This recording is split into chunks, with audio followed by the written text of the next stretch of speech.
Eyes open wide. My name is Trenton Wheeler. I'm a multi-disciplinary artist, producer, songwriter, dancer, and filmmaker. More simply, I'm a storyteller. I like to tell stories, which is very much so in line with my Amskapi Pikini upbringing and lineage, which is the Blackfeet people. And so carrying on a rich tradition of storytelling as a way of teaching, as a way of learning, and as a way of experiencing life. I've lived in Nashville for 10 years now. Originally moved here with my band Siren. I also write under the name Top Knot, which is a solo project that kind of allows me to explore a little bit more personal and sometimes cultural expressions of my art. I really do believe that spaces like this are an important thing to protect. It's not as much of our land that should be. I think that we need to be better about reusing, reducing, and reconsidering how we use our resources. Let's rebuild what we already have rather than carving out these sacred spaces. What a beauty it is to get to, in this moment, pause and reflect in this space that we're in. And I'm so grateful that spaces like this exist, that we can come and take rest in them and remove ourselves from the busyness of concrete jungles that lie just a few miles away. Parks and green spaces are quintessential to any community, rural or urban. I think the more urban you get, the more essential they are. We have to get away from our phones, get away from our devices. Having this kind of space is so important to be able to silence your mind, to be able to ionize yourself properly and get out into nature, touch grass, take off your shoes, put your feet on the soil, feel the earth beneath your feet. It's healing. And in today's day and age, everything is so fast and so quick that we often don't take the time necessary to truly rest and truly meditate. We're often very focused on the idea of rights, but we don't take as much stock or time to talk about our obligations, our responsibilities, not only to ourselves to protect our bodies, our homes, our families, but also to our communities. It's very important for us to look to the future. And so reflecting on that idea of personal responsibility, it starts with each of us today. We sow in light and love today so that when we're far gone from this place physically, we've left something that's greater for the next generations to come. Mother Nature and music are intertwined. Our world is made up of vibrations, frequencies, and sounds all around us, and so the way we put those together is what we call songs and music. But even music is how you organize those sounds, frequencies, and resonances together along with silence to say something and make you feel something. And as someone who descends from Northern Plains peoples, but now lives in the state of Tennessee, it's just so easy to look around this state and see the lasting impression of the Indigenous people who were here for time immemorial. Tennessee comes from the Cherokee lyrical word that means where the river bends, Tennessee. The Cumberland Park, where they're building the new Titan Stadium. There's an effort among the Indigenous community here in Nashville to rename that park Wasioto in honor of what the Shawnee people who inhabited the Middle Tennessee areas called that river. There's some new archaeological evidence and some studies that have been done that show that Nashville itself was home to upwards of 400,000 people in the 14th century. That outnumbers other great cities of its time. Paris, France, was still 50 or 100,000 people. Within a millennia, that particular gathering place had dissipated. And it's hard to know now, because most of our city sits on top of those archaeological sites. And so much of that history will be permanently buried until long after Nashville itself as we know it is not what it is. I think one of the most important things that we can do in Music City is honor the creativity that has existed flowing from these rivers long before we ever drank from them, long before we ever swam from them, long before we ever traded among their banks. So this is a Northern Plains grass dance regalia. Under no circumstance do we ever call it or take lightly the term costume. Costume is something that you put on to pretend to be something that you're not. And so this is regalia. It's a ceremonial outfit that I do and many dancers do as an honor of tradition, to carry on traditions from past. I think it's important to know, as an aside, Indigenous people of this continent are wildly diverse. We often look at Native America monolithically, and the truth is that before pre-Columbian Americas, the United States alone had over 170 distinct languages, let alone dialects. Unique populations from coast to coast. Language being an indicator of how we understand the world around us, how we write our songs, how we view our interaction with our environment. And so I come not as a representative to all. I come simply a representative of the Blackfeet people, to share more about the nuanced and unique things that make each tribe special in their own vein. And so, while I've shared some things that are unique to other tribes that have been shared among us, it's also really important for us to start seeing each nation for what they are, unique in their own capacity.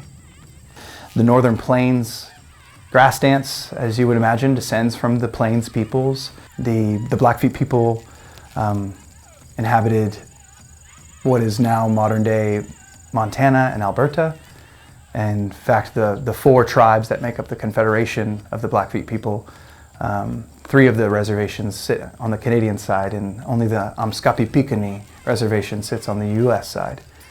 The grass dance is one of the oldest powwow dances that exists in the powwow today, and originally warriors would come back from either war or hunting trips, and they would adorn their regalia with sweetgrass braids from the fields. And as a means to prepare the circle for which ceremony would be held, the grass dancers were the first to the tall fields that were unmowed, unkempt for their times, only grazed by the animals, and sometimes controlled burned by the natives themselves. And so the grass dancers were the first out into the field to stomp those grasses down, to prepare the circle where the drum would be placed in the center. The heartbeat of the ceremony would be placed in the middle for the dancers to dance around. You'll notice that this yarn, even though this is a much more modernized expression of one of the oldest powwow dances, still emulates the movement of the hair of Mother Earth, the grasses of the field, flowing. As they flow in one direction, they often reciprocate and flow back. There is a balance in all of that motion, and so many of the movements are matched by movement in the opposite direction, much like the wind will blow back and forth. Every regalia for almost any style is going to be highly personalized, with generally the dancer making their own regalia, but in particular on my headpiece, this right here was a piece of beadwork that was made by my great-grandmother, and so it's a special heirloom that resides in my family and now in my regalia. It existed as a brooch for years, and it sat, and I asked my father's permission to include it in my regalia, and he gave me permission. And so I get to honor my culture, and and the matriarchy that I come from, the powerful people who have survived before me. And so I'm very, very honored to wear this on my forehead, at the forefront of my mind as I dance.